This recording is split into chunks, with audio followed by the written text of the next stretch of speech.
moment that we've been waiting for. This is why you got registered to be here today. Even though it's raining a little bit outside, you're here. Our featured speaker tonight is not just a communication specialist. He's an international speaker. He's a coach. And he's an author. I only recently found this out as I was researching about him. He's an author. Not just one book, but 2 books. He wrote Beyond Limitations. Does that sound like a book you want to read? Yes. Mm-hmm. And The Rules of Engagement for Public Speaking. What about that one? Okay, so if you haven't gotten those books, please connect with Marc by the end of tonight. Go on Amazon. You got them on Amazon? Okay. And place your order. Don't buy one, buy both. Okay. Oh, and then when you're finished reading, make sure you go on Instagram or Facebook and give him a review. Let me see the hands of all who's going to do that. Yes. Okay. All right then. Okay, so one of the things that Marc does exceptionally well is he teaches people how to own the room. And he's about to do that tonight. Yes. So let's bring the energy. Clap as hard as you can. You can shout too as we introduce Marc Williams.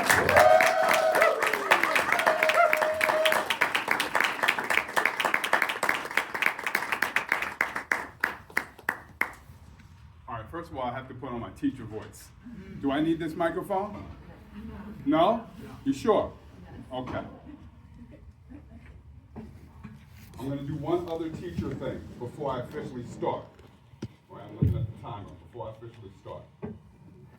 If you have this handout,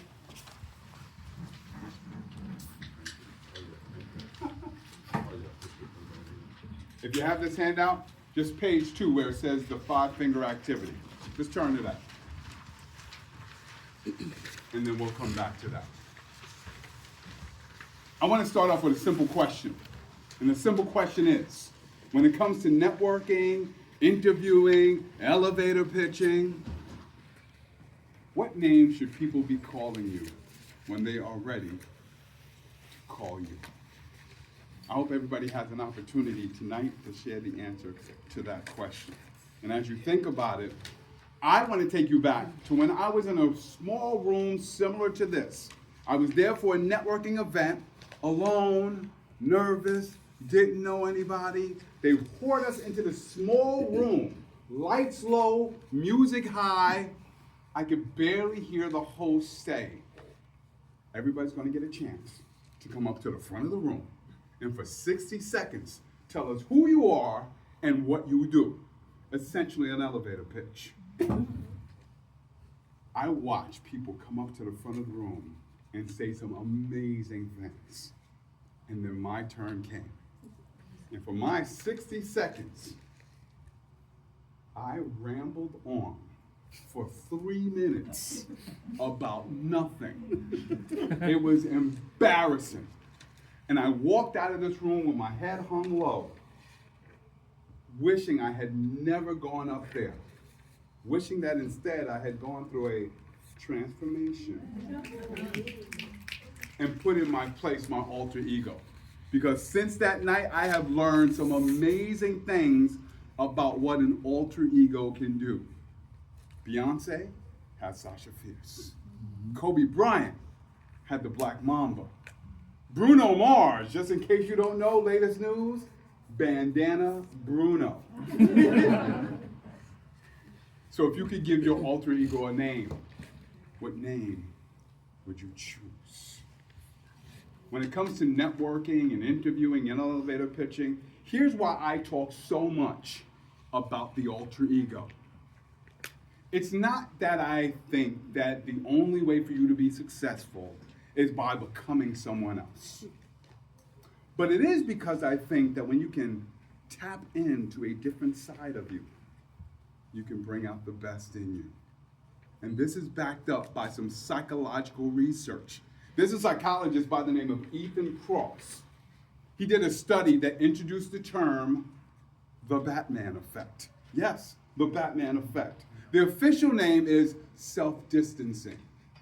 And what the study showed is that when we can self-distance ourselves from our everyday identities and step into our alter ego, here's what that does during these high-stakes, career-defining interviews and pitches and networking moments. It reduces stress, it reduces anxiety, it reduces all of that self-critical talk that is often going on in that inner dialogue. And the question is, why is all of this stressful, anxious dialogue going on? Why are we self-criticizing ourselves? Because here's what the research also shows. The toughest thing for us to do as humans is to talk about ourselves. Especially to say good things about ourselves. Mama said that was bragging, and bragging was not polite.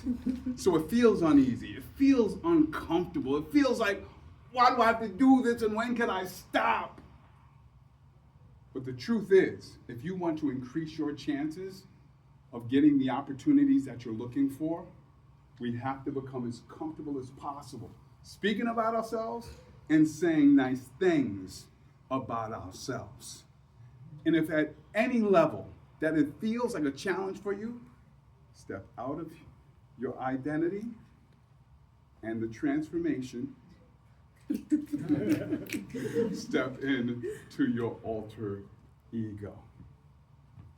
I often do this when I talk about the alter ego.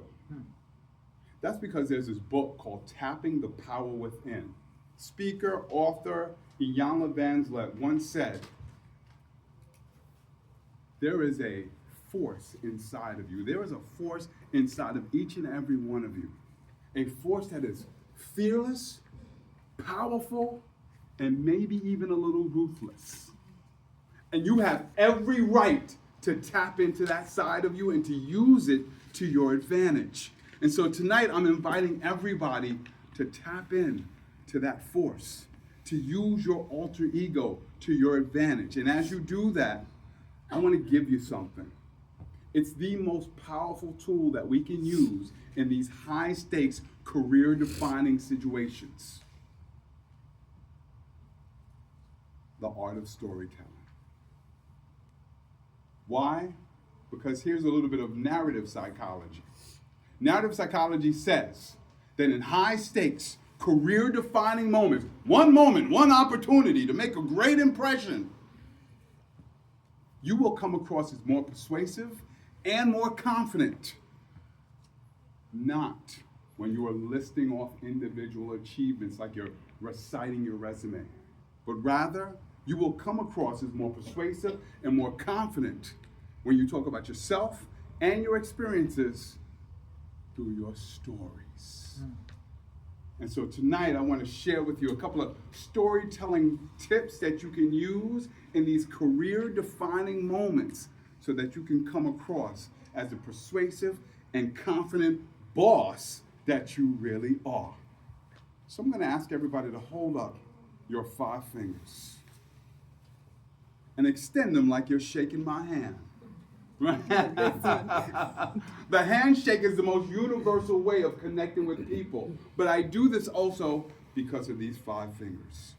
And each of these fingers represents one thing that I think everybody should share about themselves in these moments. And I want to be very clear.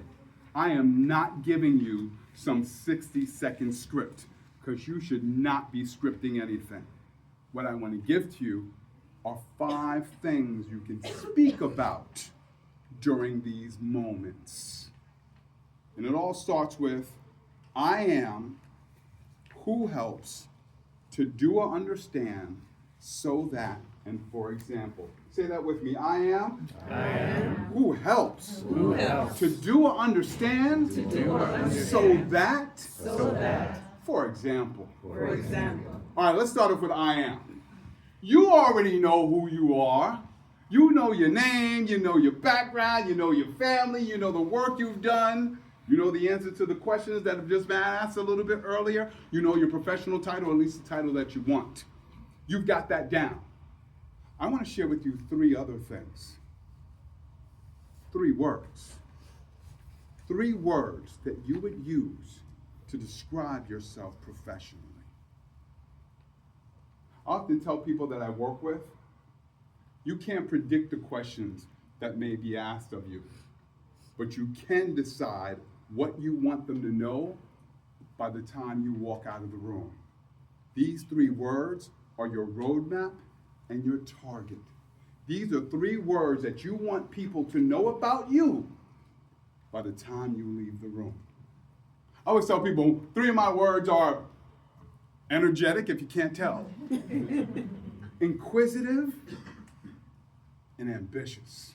I always say ambitious because I'll take on any and all projects, not because I have a problem saying no, but because I have a desire to say, how can we do this? Energetic because I love to be that voice inside your head that lets you know beyond limitations. And inquisitive because I love asking questions. I'm a lifelong learner. I'm curious. And one of the best things I can ever hear during the conversation is, oh, that was a good question, Sean and Kay. Oh, that gave me something to think about. Great questions give you new things to think about. Those are my 3 words. I'm going to step back for a second, give you the permission that some people don't do in situations like this, and tell you it's either okay to take out your phone or to take out a pen and write something down on that paper.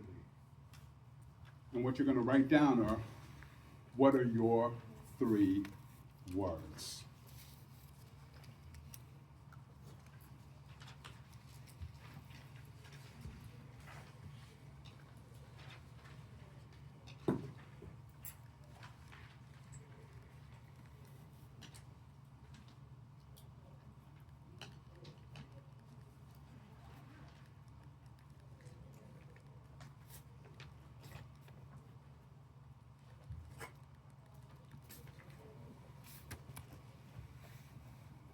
And by the way, if one of your words is transformative, that's okay too.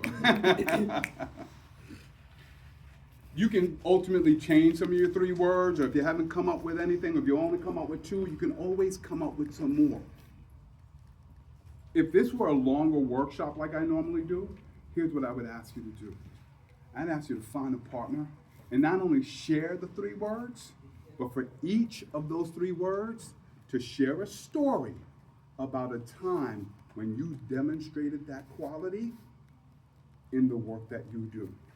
Again, we don't know the questions that will be asked, but now you can have 3 stories already in your back pocket, already ready for those particular moments. So this is not a 2-hour workshop, so I'm going to get into my teacher mode and use that word homework and say, here's my homework to you.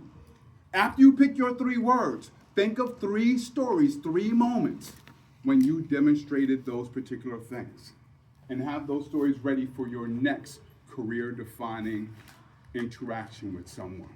Because that is who you are. So now let's talk about, who do you help? Because that's the second part of it. Who do you help? Who comes to you when they're looking for help? I've had people come to me because they run teams, and they have to talk to the people on their teams. So they come to me for help. Some people come to me because they're working on interviews or presentations. Who comes to you when they need help? Think about from this high all the way to this high. Think about the work you do. Who comes to you when they need your help? And here's another way to think of it. Who would you like to come to you for help? I have this theory that says we're all on a mission to save a younger version of ourselves. Who's that population of people that represent that younger version of you? Because they're going through something you went through, but now that you figured it out, that's why they're coming to you for help. So in that box, think about, who do you help? Who comes to you for help? And then, of course, that's going to lead to that third part, to do or understand. In other words, they're coming to you for help because they believe that there's something you can help them to do. They believe that there's something that you can help them to know. And I want to really stress that because the truth is, we live in a what's in it for me society, which means they're not really interested in what you can do. They're not really interested in what you know. They're interested in what you can get them to do and what you can get them to know. So when people come to you for help, speak about what you can do or what you can help others to do. What's that skill or what's that knowledge that you can provide for other people? So when a leader comes to me and says, I'm working with a team, they might say, I really need your help with communicating better with the members of my team. So I want you to think tonight, not only who comes to you for help, but what do they come to learn how to do, and what is it that they want to learn how to know? Which then brings us to that fourth part. So what? In other words, why do they want to do that thing?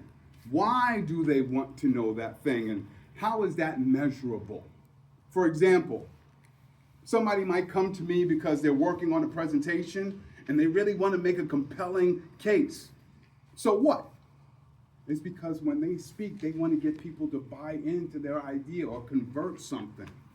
Or that leader who came to me and says, I need to really communicate better with my team, it's because she knows that teams that communicate better are more cohesive and they produce better outcomes. So not only do I want you to think about who do you help and what do you help them to do, but why do they want to do it? What's the measurable success that people often achieve because of you? And then that brings us to that fifth finger, which is the for example piece.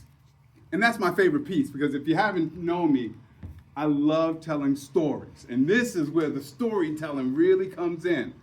And I am going to borrow the words and the advice of someone I really admire. Her name is Patricia Frick. She's a communication expert. And she said, here's the mistake that we often made, and Marcia kind of spoke to it. When we're in these situations, what do we say? Name, job title, company you work for, job description. My name is Marc Williams. I've been working for the New York City public school system, and I now run professional development for Central Staff. Crickets. Anybody can say that. The goal is not for you to give an answer that anybody can share. The goal is for you to tell stories that only you can tell. So here's what Patricia Fripp says that I absolutely love. She says, instead, why not tell the story of the last person you helped? Which means that every time you help somebody, you've got a new story to tell. Every time you engage in one of these networking or elevator pitch or interviews, you've got a different story to tell, which keeps it fresh for you. So what's the story of the last person you helped? Or what's your favorite story of someone you helped? I always like to talk about that leader who said, I got this really tough member of my team. She's got a really strong personality. When I talk to her, I think she's the boss. Sometimes I feel like she's a bully and I feel threatened.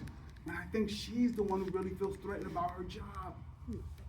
So we had a conversation. I asked a couple of questions because, I'm inquisitive. And I shared with her a technique that she could use. And we talked a couple of days later, and she goes, oh, we had a great conversation. We sat together over some tea, and we bonded over being moms. And then we started talking about the work. We were a little more relaxed. And I found out why she feels so threatened, and I reassured her that she's okay. And now we're getting closer. This is what I do. I have conversations with leaders so they can communicate better with the members of their team, so that their teams can be more cohesive. You see what I just did there? Mm-hmm. I told the story and then wrapped it up. Stop with all of the introduction stuff. Get them with the story and then support it afterwards. Again, if this were a longer time today, so I'm about to give you some homework, right? If this were a longer time, I'd put you right back in those pairs and exchange stories of the last person you helped. And then somebody's going to ask me this. I hear that, but what if somebody asked me a question that's not really connected to that story? Good question. Here's what I found in my research. Just about every interview question that you could be asked falls under one of 6 categories. One of 6 storytelling prompts. All right, and I gotta tell you, I didn't give these all to you because it's all blank right here, 1 through 6. So you may not write as fast as I do, and when I write that fast, I'm usually sloppy. So I'll be sticking around just in case you don't get all of them. But I want you to remember this before I give you these 6 storytelling prompts. Forget the questions, remember the stories. We get so wrapped up over what question they're gonna ask. Forget the questions, remember the stories. Here are 6 stories I encourage you to always remember. Always remember a story about a time when you achieved a goal. You could just write achieved a goal. Because they're gonna measure your success by what you achieve.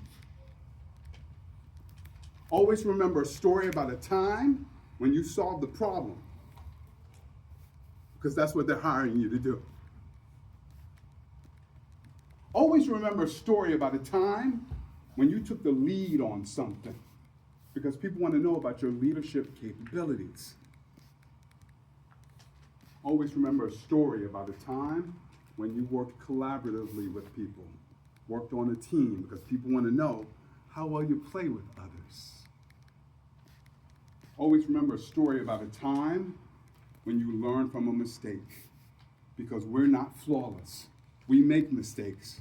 What people want to know is what you learn from it and how do you rebound from it. And then the 6th one, always remember a story about a time when you did something interesting. Now hold on, I know the word interesting is subjective. Here's my advice. If it's interesting to you, we tend to speak about it in an interested way, and sometimes that's contagious. I often recommend that people just simply talk about something that they personally like and then make a professional connection. I do like talking to people about going to Malaysia and Anaheim and the Bahamas to compete for the World Championship. But winning the championship is not the big prize. The big prize has been everything that I've learned about how to communicate better, clearly, more confidently. And so I do that with the teams that I lead, but I now also help other leaders to communicate better. If you see what I just did, I just took something I do and just make a personal connection, because there's an invisible thread that connects everything. That's what I call PTP, personal to professional. That's on the sheet. If we were together for a longer time, here come that homework word again. I not only get you to pair up and exchange some of these 6 different stories, but then I do this. I share what I share often with people is a list of like 100 common interview questions. And we don't practice answering them.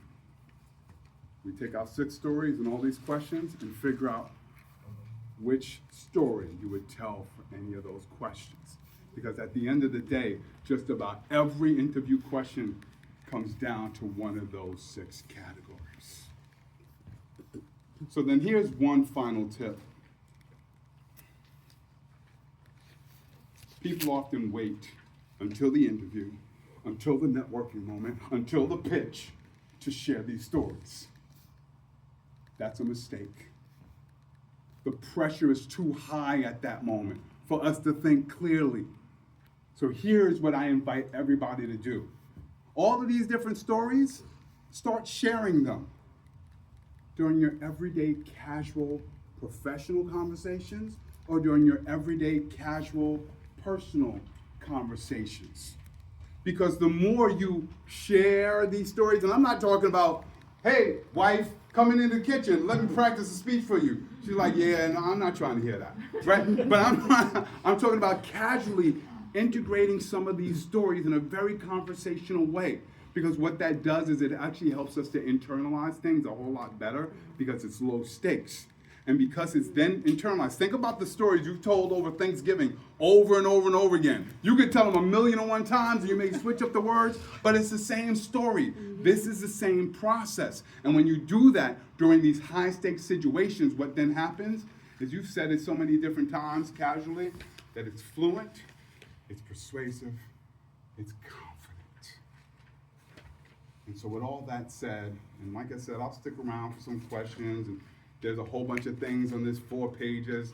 I'm happy to talk to anybody about filling out. But I'll close out with this one story. I had a mom call me up, 4th of July weekend. I'm in the middle of hot dogs and hamburgers. She said, Mark, please, my son's got a 2nd round interview and he's freaking out. He's nervous. He's panicking. Can you talk to him? I'm in the middle of these hamburgers and hot dogs. Fine. So I call him up and I ask, what's got you feeling so nervous? And he tells me all of these different things. And then I ask him a question, because I'm inquisitive. Tell me about your alter ego. He goes, my what? I said, your alter ego. And I'm talking to him about this whole concept. And then I asked him a couple of questions like, what does your alter ego look like when they walk into the room? How does your alter ego sit? How does your alter ego stand? How does your alter ego dress? How does your alter ego speak about you? And then we went through some of those different questions from the perspective of his alter ego, and he was feeling kind of good about himself. He called me a few days later and says, Mr. Williams, it actually wasn't an interview. It was an orientation. Turns out I had already gotten the job. He said, but I appreciate having this conversation about the alter ego, because not only did it convince me that I deserve to get hired for the job, but it reassured me that I can do the job well. So thank you, Mr. Williams. Mr. Flight Mode. I said, what'd you call me? He said, Flight Mode. You lifted me up. I'm like, okay. But I'm receiving that.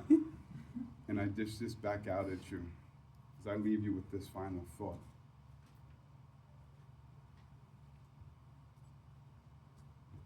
What does your alter ego look like when they walk into the room?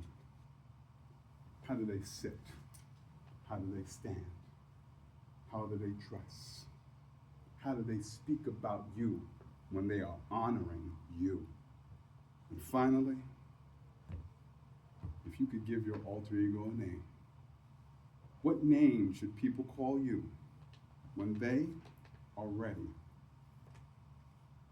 to call you?